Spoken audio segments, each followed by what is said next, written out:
Using moles and masses, molar masses, to working out concentration. So this example is what I usually describe to people as working out how concentrated solutions are. An easy way to know that is squash. If you added that amount of squash and then you added a lot of water, that would be weaker. It's the same with anything. If you added sodium chloride and then loads of water, it would be really dilute.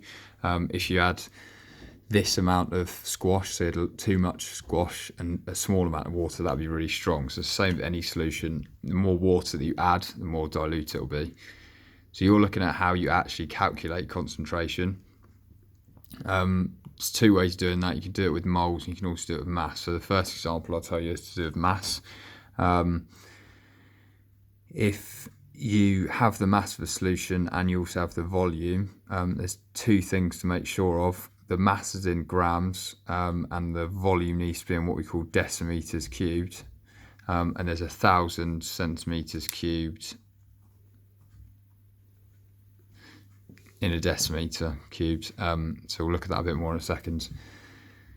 So concentration can be expressed and shown as grams per decimeters cubed. So if you have the mass of the solute, which is just the solid basically, you've got to divide that by the decimeters cubed. So an example here is if I had 60 grams of sodium chloride in 3 decimeters cubed of water, obviously I'm going to do this calculation where its concentration is mass divided by the volume. So it's going to be 60 grams divided by 3 decimeters cubed, which gives you 20 grams per decimeter cubed. Second example, slightly more complicated.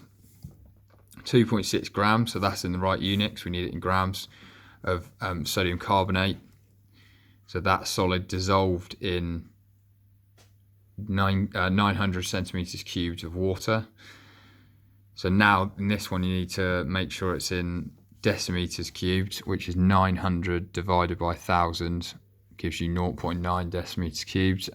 So you do 2.6 grams divided by 0.9 decimeters cubed gives you 2.8 recurring grams per decimeters cubed.